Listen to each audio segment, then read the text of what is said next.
time to get started. Thank you for being here on this lovely spring day. Snowy day. What a great April it is. The sun's shining, the birds are chirping, it's warm, t-shirt weather. No, those that are following along on the podcast don't realize that it snowed today in Charlotte on April 2nd. That was great. Yeah, people woke up and it was snowing. But we're here, we're warm, we had a good hot meal, and as always, if you want to show your appreciation for the meal, you can put tips in this bucket right here. That goes straight to the kitchen staff, and thanking them for their hard work in preparing our food. It doesn't go to me. I don't see a penny of this. Nope. It goes straight to them. So you can rest easy. You're not supporting a ginger. We are in Joshua chapter 10. Now we're going to be in Joshua chapter 10 this week and next week because Joshua chapter 10 is an interesting chapter. And Joshua chapter 10 is a chapter that has been written on, preached on, and widely misunderstood in a lot of ways. And so we're going to set the background, and then we're going to go a little deeper into the actual language of the passage because it's super important in order to understand what's happening and in order to have a view of Scripture that is not open to unnecessary critique or ridicule. And so that's always important. One of the things I found among Christians and skeptics alike that's disturbing as a Bible teacher is they take the most literal reading of a Bible passage and then either try to defend it or debunk it. You see this all the time. Read the Bible as literally as you can read it, as woodenly as you can read it. Take no account of things like genre, figures of speech, Hebrew language norms, none of that. And then try to either go do backflips in order to defend it, that reading of the Bible, or just debunk it and dismiss it as evidence for why you can't trust the Bible. People do this all the time. And it is one of the frustrating things, but it's one of the reasons that we do this Bible study the way we do this Bible study, is we go deep into the fact that Scripture is not written in English, certainly not in King James English, and it is not written as a wooden, literal, scientific account of things the way we or modern newspaper readers would write it. It is written according to ancient Near East norms in the language that made sense in the ancient Near East of the 2nd millennium BC. It uses literary motifs, it uses non-literal language, it uses poetry, it uses metaphor, it uses symbolism, it even quotes from other non-biblical sources at times when God wants to make his point to his people, using other sources. And that's nothing new. Paul does it in the New Testament. So elsewhere the biblical writers do it. The book of Revelation does it. But that doesn't always get noticed in cursory readings or devotional readings or simple Bible studies where the focus is all about application. Get to the application, get to the application. What does this mean for me? What does this mean for me? And hopefully throughout this study, if you've been coming for the past, 6 years since we've been doing this together, you've realized that the question, what does this mean to me, is the last question you should ask about the Bible. Doesn't mean you shouldn't ask it, just ask it at the end. Ask it after you've asked the more important questions, which are, what does this text say? What does this text mean in its setting? How did the original readers hear this text? And then you can ask the question, so in light of all that, what does this mean to me?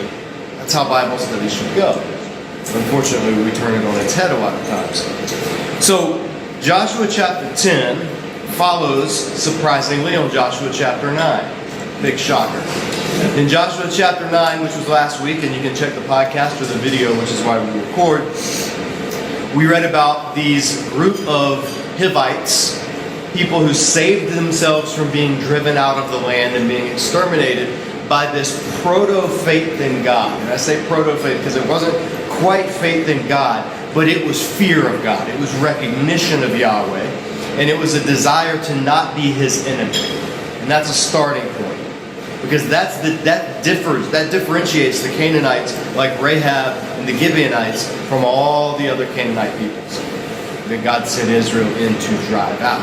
We're going to see that response this week. So the Gibeonites, they, through deception, through craftiness, through deceit, they made a binding suzerainty vassal treaty with Israel.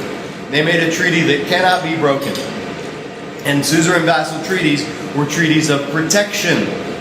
As you remember from our study of Exodus and Leviticus and Numbers and Deuteronomy, that God was pledging to be Israel's suzerain. They were his vassal. That meant he would protect them if they honored their end of the bargain.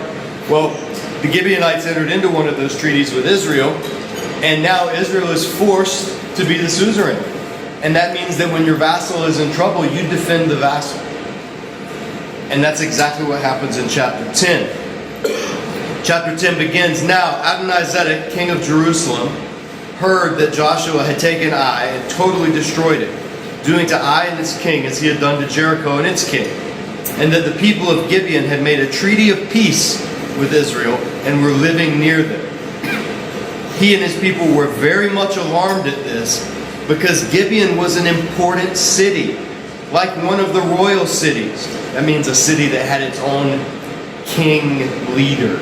Remember, this is the time of city-states, not nations. So Gibeon was not just some little podunk town. Okay, Gibeon was a center of power. It was larger than Ai, and all its men were good fighters, mighty warriors. This sheds more light on what happened last chapter, because it was this mighty city, this influential city of strong fighting men that pretended to be weak, meek travelers in order to make peace with Israel. This shows the irony of what happened in the last chapter. And it shows God exalting Israel over the nations. These powerful Canaanite nations that the spies of the original generation said there's no way we can drive them out. If Israel is obedient to God, even these powerful nations will come and bow down to Israel and agree to serve them as their vassal. And that's what the Gibeonites do. And we find out that Gibeonites aren't this poor little group of nobodies. This is a powerful city-state within the central region of Canaan. It's a big deal that the Gibeonites have allied themselves with this, from the Canaanite perspective, invasion of Israelites. And so, King Adonizedek, king of Jerusalem, appealed to Hoham, king of Hebron, Piram, king of Yarmuth, Japhia, king of Lachish, and Deber, king of Eglon.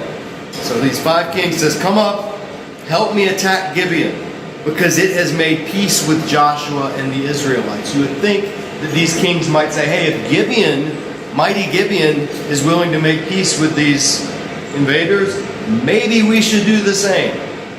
Who knows, maybe we too can be spared. No, that wasn't their response. Their response was like that of Pharaoh, seeing the work of God in your midst and hardening yourself and opposing it even more dramatically. So King Adonizedek, which ironically that means my Lord is righteousness, and he's anything but, calls together these other 4 kings of these surrounding city-states. He says, hey, these Gibeonites, they've made peace with the enemy. We need to attack them and destroy them. The Gibeonites, verse 5, "Then the 5 kings of the Amorites, the kings of Jerusalem, Hebron, Yarmuth, Lachish, and Eglon, joined forces." 5 kings. They moved up with all their troops, and they took up positions against Gibeon and attacked it. The Gibeonites sent word to Joshua in camp at Gilgal, "Do not abandon your vassals, your servants. Come up quickly, save us, help us, because all the Amorite kings from the hill country have joined forces against us." So now the Gibeonites are invoking the treaty that was made in the previous chapter and saying, come up and deliver us. We agreed to be your servants. We agreed to be your woodcutters and your water carriers. If you just let us live and not wipe us out, we agreed to serve you. But now we're under attack. And you have an obligation as our suzerain, as our king, loosely translated, suzerain. You have an obligation to protect us. And they're right. Joshua does have that obligation. Verse 7, "So Joshua marched up from Gilgal, his entire army, including all the best fighting men.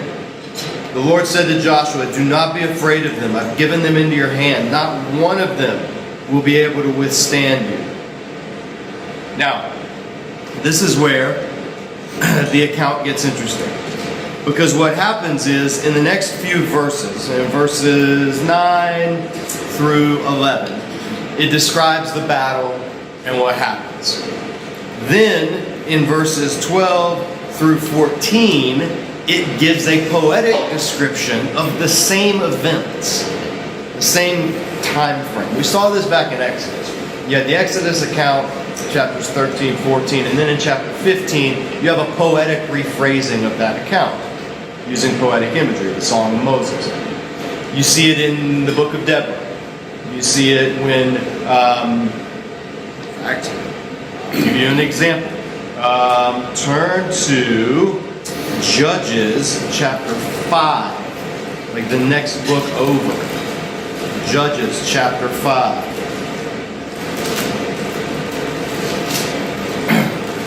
There's a battle. This is during the time of Deborah, Israel's female leader, female judge, female, not queen, but warrior princess. The original Xena warrior princess was Deborah. And Deborah, they win a battle. And they overcome overwhelming odds. And then Deborah and Barak make a song in the next chapter. A poetic account of the same thing. And it goes on and on about the kings and about the battles and everything. And then there's this really interesting passage. So a battle has happened in the earthly realm. God has caused Israel to win. Deborah's recounting it in poetry. And then in verse 19 of chapter 5 of Judges. I know we're out of Joshua right now, but this is why you bring your Bible with you. Verse 19 says, Kings came, they fought. The kings of Canaan fought at Tanakh by the waters of Megiddo. But they carried off no silver, no plunder. In other words, these kings came and did battle, they didn't win. Verse 20, from the heavens the stars fought, and from their courses they fought against Sisera. The river Kishon swept them away, the age-old river, the river Kishon. March on, my soul, be strong. Then thundered the horses' hoofs, galloping, galloping to his mighty deeds. Curse Meraz, said the angel of the Lord. Curse his people bitterly, because they did not come to the help, to help the Lord against the mighty. There's this recounting of this passage, and just in it, there's this line. It's the defeat of Sisera, and he's an earthly king. And this line, from the heavens the stars fought. From their courses they fought against Sisera. So in the poetic recap of the battle, Deborah and Barak speak of the stars fighting against Sisera. Now the stars didn't do any fighting at all. This is a poetic description of cosmic powers of God's. It was like basically the whole universe was against Sisera, and Israel was going to win this battle because God is the God of the universe. So it's poetic use of astronomical imagery to describe what on an earthly perspective is a battle that Israel won. There's another example. I'm showing you these before we read the Joshua account so that you'll at least understand how biblical Hebrew works and then can evaluate Joshua 10 on its own terms. Flip all the way to the minor prophets, to the book of Habakkuk. You know that book you're so familiar with because you read all the time. That every church just preaches whole sermon series on Habakkuk. I'm being super sarcastic, by the way. Nobody preaches on Habakkuk. In Habakkuk, again, the end of the book. So God's described this coming disaster, this coming battle, this coming judgment on Israel this time. And God's described it. The whole message of Habakkuk is God saying, I'm going to send Israel's enemies against Israel and they're going to destroy Israel. And it's a good thing because Israel broke my covenant. And Habakkuk's whole response is, how in the world is that just? How is that going to happen? And how does that fit with your overall plan to bless us as your people? And Habakkuk does not get an answer. The book ends with him saying, I don't know how this is going to pan out, but I'm just going to trust in you, God. Well, at the end of the chapter, or at the end of the book, the last chapter, Habakkuk writes a poem, a poetic description of what is going to happen, these earthly battles that are going to destroy Israel, or at least severely cripple them. And there's this interesting line. he's talking about when these armies come against Israel, and he's likening it as God attacking Israel, or God attacking Israel's enemies if he turns against the nations, against his enemies. So it's like this whole section is about God as a divine warrior. And it says in verse 9 of Habakkuk chapter 3, he's talking to God, you uncovered your bow, you called for many arrows, you split the earth with rivers, the mountains saw you and writhed, torrents of water swept by, the deep roared and lifted its waves on high. This is all of this creation responding to God in this poetic world image that Habakkuk is writing. Then look at verse 11. Sun and moon stood still in the heavens at the glint of your flying arrows, at the lightning of your flashing spear. In wrath you strode through the earth, and in anger you threshed the nations. You came out to deliver your people, to save your anointed one. You crushed the leader of the land of wickedness. You stripped him from head to foot. With your own spear you pierced his head when his warriors stormed out to scatter us. Gloating as though about to devour the wretched who were in hiding, you trampled the sea with your horses, churning the great waters. Now, this is the image that Habakkuk uses to describe God's victory over the nations that are aligning to attack Jerusalem. My point in reading this is the imagery that's used is cosmic imagery, and it's used poetically, and it has things like God trampling the waters with his horses. How many times do you hear apologists trying to prove that NASA has shown that God has horses out in outer space? Right? It doesn't happen. We don't try to defend the fact that God drove his spear, one, that God has a spear, and two, that he drove it through somebody's head in a cosmic battle. No, we recognize that this is poetic, non-literal imagery because it's poetry. It's Hebrew poetry.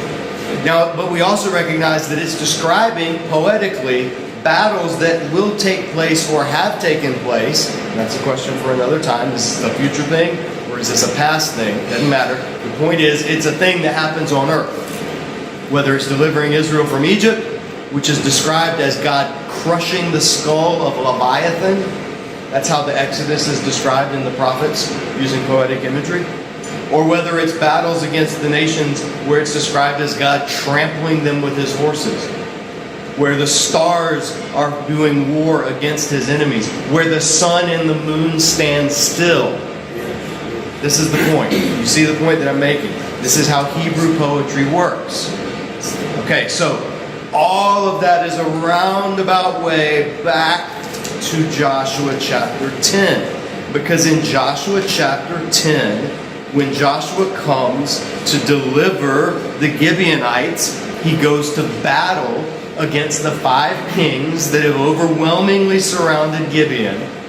And there's an earthly battle. And then after that earthly battle, there's a poetic account. Now, if you're reading the New American Standard, the King James, or the New King James, they may not put it in poetic font on the page. Typically, they don't do that. They just make every verse its own paragraph. So every new verse starts a new line.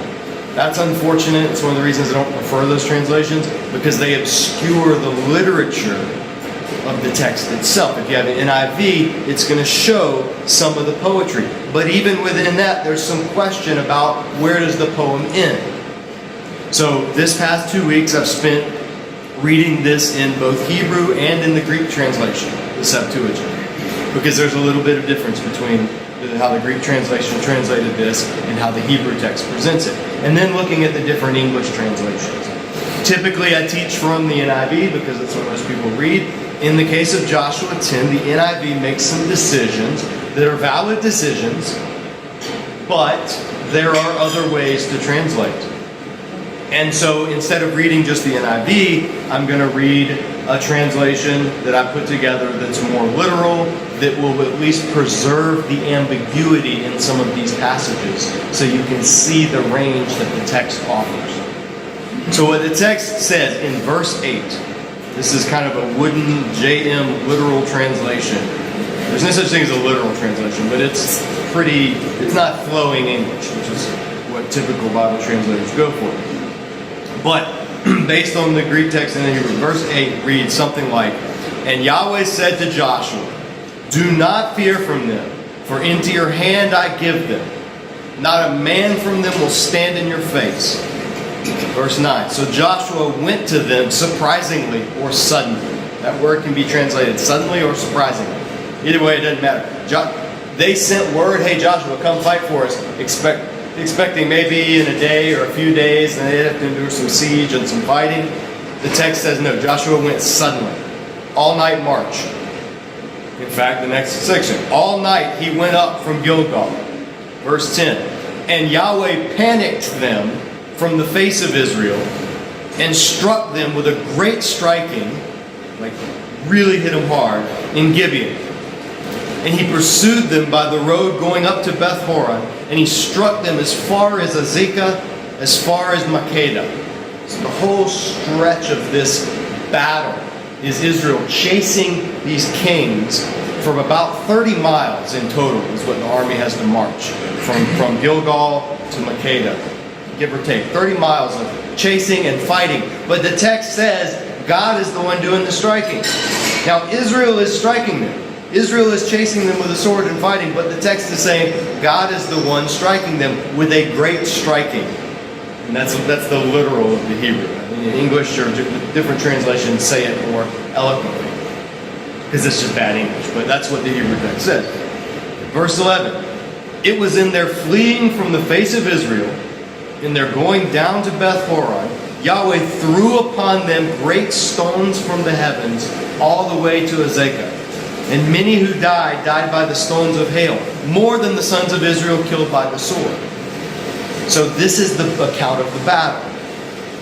There was a battle, and Israel routed the enemy, attacked them. As the enemy was retreating, a massive hailstorm came, and hailstones were falling on the retreating 5-king coalition as Israel's chasing them. So the kings are getting pelted and killed with these massive hailstones. And when it hails, hail doesn't happen on a sunny day, right? Hail happens when it's dark and stormy and dark clouds. And hailstones of that size require really dark and really stormy, thunderstorm, almost tornado-like conditions. If you've ever been through a hailstorm with big hailstones. Well, this is like one of those to the nth degree. So then, verse 12, that's the account of the battle. That's how it was won. The battle was won. Now there's a poem that's going to celebrate the battle. Just like in Exodus, just like in Deborah, just like in Habakkuk. At that time Joshua spoke to Yahweh on the day of Yahweh's giving the Amorites before the face of the sons of Israel. So this is what the text said. At that time Joshua spoke or said to Yahweh or spoke to him. "And he said, in front of the eyes of all Israel." Now the question of interpretation here is, who's the he and he said? Did Joshua say this, or did God say this? That's the question that divides interpreters. Pick the commentaries up and you'll see some that say one, some that say the other. The way the NIV has it worded, it says Joshua spoke. And it's as if he's going to say this poem. But the Hebrew text is not that clear. It's ambiguous. So it could be Joshua spoke to the Lord, like asked God or said something to God. And in response, God then is going to speak to his creation and command the elements of his creation. That's one interpretation. The other interpretation is Joshua said to these elements of creation in this poem, and then they respond. So those are the two ways of reading this. Take your choice. It's up to you. But whoever said this before all of Israel, and now we have a poem. And this is literally in poetic form. "Sun in Gibeon, stop or be quiet." That's what the word damam means. It means stop or be quiet. Some traditional translations say stand still. It can mean stand still, but in the sense of stop. Don't move. Or be quiet. Cease. Shh, hush. Would be a way of translating it. Either word can have that meaning. So sun, do that in Gibeon. Moon in the valley of Ayalon. And stop was quiet, whichever verse you choose, either stopped or was quiet, the sun, and stood the moon. This is the poem. It's poetry, so it's not like smooth English. So sun In Gibeon stop, and moon in the valley of Ion. And so stopped the sun, and the moon stood until the nation avenged his enemies. Or the Greek translation says, until God warded off their enemies. And then it says, is this not written upon the scroll of the upright? And that's what the book of Jashar literally means, scroll of the upright. And then another poem. And the sun stood still in the middle of the heavens, and it was not in haste to go, like a complete day. And that's it. That's the end of the poem. In verse 14, there was not a day like that to this day or that after, where Yahweh obeyed the voice of a man. For Yahweh to come to blows, literally it says come to blows, the Septuagint says fought alongside Israel. So this is the mysterious sun stand still passage that people have preached on and taught on. And we're going to pick it up next week. We're going to talk a little bit and then we'll pick it up next week, the rest of the chapter. But here's what's happening. There's different ways interpreters have looked at this. First of all, if you get a chain email that says, let me make sure I want to reference the right names, that Professor Charles Pickering of Harvard Observatory or Professor Totten of Yale have calculated through NASA observations that there's a missing day and it's traced back to that's 100% garbage. That's urban legend. That's not true at all. There's zero verification for that. This happens all the time with Christian chain email. We get it. It sounds cool. It seems to back up the Bible, so we forward it to all of our friends. The problem is, it's not true. It's urban legend. Same thing about Chinese or Hindu or Egyptian astrologers having determined that there's a missing day somewhere. Not true. Those are urban legends. You cannot trace those back to any reputable source of it actually happening. So just be aware of that, because we Christians who hold the Bible in high esteem don't always fact check. As a nation, we don't always fact check. But particularly when it comes to something we want to believe, which is like science proves the Bible. What's going on with Joshua's long day? Well, there's a few responses to this. The traditional view says Joshua said, hey sun, stand still. Moon, stop. And so the sun and the moon stood still and stopped. Now, for the sun to be in Gibeon, or over Gibeon, and the moon in the valley of Ayalon, those are on opposite sides of the spectrum, of the axis. That would have to be in the early morning, twilight, when both are starting to be visible. The sun is rising, the moon's still visible. This is one of the knocks against the traditional interpretation, because the traditional interpretation says Israel was losing the battle, Israel was winning the battle, but they just needed some more daylight. So Joshua prayed, just give us some more daylight, sun, stop moving, let us finish the battle. The problem was that according to the text and the position of these two bodies, this is early in the morning. So that prayer doesn't really make much sense for Joshua to pray, hey, give us more daylight to win this battle. The battle hadn't even started when the prayer was being prayed. Other suggestion of this says, no, the verb should not be translated as sun stand still. It should be translated as sun cease, as in go away, as in this hailstorm that we need is what we need. So sun, you stay hidden. Moon, you stay where you are. We need this hailstorm to happen so our enemies can be crushed with these hailstorms. And so other scholars like Walt Kaiser and others will say this, you should broadly not talk about Joshua's long day, but Joshua's long night, where the sun actually disappeared, ceased, and the hailstorm was allowed to exercise its full lethality. And Joshua, and that's how they won the army. Or that's how they won the battle. And then other translations say, no, this is like with Deborah and Sisera's account, or like with Habakkuk, this is a poetic description. Sun stand still, moon don't move. Those are stock Hebrew poetic phrases for, hey guys, this battle is of cosmic significance. So it's kind of like when we talk about an event happening that was an earth-shattering event. That's a phrase in English, earth-shattering. Well, it doesn't literally mean the earth shattered. It means the event was really important. So something that's so important that the sun is spoken of as standing still and the moon standing still would be a really important event. And that's what other interpreters say. So we shouldn't try to, it doesn't even have anything to do with what the sun and the moon were actually doing any more than when God parted the waters of the Red Sea, he actually split the head of some sea serpent, which is how Isaiah describes the parting of the Red Sea, poetically. So those are basically the three ways. There's one more way that's been put forward. If you have the NIV Cultural Background Study Bible, they make a good argument that when Joshua said, sun stand still, what he really meant, the way the translations work, were, hey, sun appear this way, here, moon appear there, because those appearing in those spots on that day would be read as a terrible omen among the Canaanites, and he gives the astronomical reasons why. And that would then make the Canaanites even more fearful of this Israelite Gibeonite coalition. And so this is actually Joshua invoking, asking God, hey, send them a terrifying omen. And that's the thing that caused them to panic, as the text said. God sent a great panic on them. So this is like it's called a celestial curse omen. What does all this matter? Well, one of the reasons we spend all this time on this one little account, one is the most famous passage in Joshua, or one of the most famous passages. Two, Christians have gone out of their way to try to defend the fact that the sun actually stopped and the moon stopped. And skeptics have latched on that and said that's ridiculous because the sun and the moon don't move. The earth moves. So for that to happen, the earth would have to stop, which means everything on the earth that's spinning at X number of miles an hour would be flung to the west or to the east or whatever. It would be catastrophic. And then the response by Christians to that is, yeah, but God's God. He can do what he wants. He can stop all that other stuff too, which is true. The problem is none of that's said in the text. You have to invent miracles in order to compensate for the miracle that you're reading the text as teaching a miracle.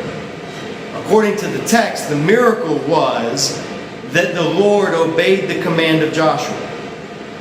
At Joshua's instigation, God did something miraculous. And that's what the text says. There hasn't been a day before or since like that, at least by the time this was being written, where God obeyed the voice of a man. Where a man took the initiative and said, hey, God, could you do this?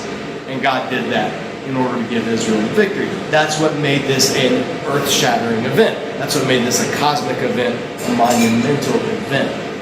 So, can you believe that the traditional interpretation that God stopped the sun and the moon and that the earth stopped spinning and God took care of all the physics so that everything worked and God did? Absolutely you can believe that. You're totally free to believe that. If that's your interpretation, if you've read a book about sun stand still and you want to claim that miracle as your own or whatever, great. Yes, the text allows for that interpretation. But does the text demand that? No, it does not. Is it plausible that the text is teaching that? I personally don't think it is, in the Hebrew or in the Greek. I think that what's going on, and if you scan the commentaries, and I mean the Joshua commentaries, I work with about a dozen of them to prepare each week. So about a dozen or so different Joshua scholars who I'll read and see what they say. All of them have come to one agreement.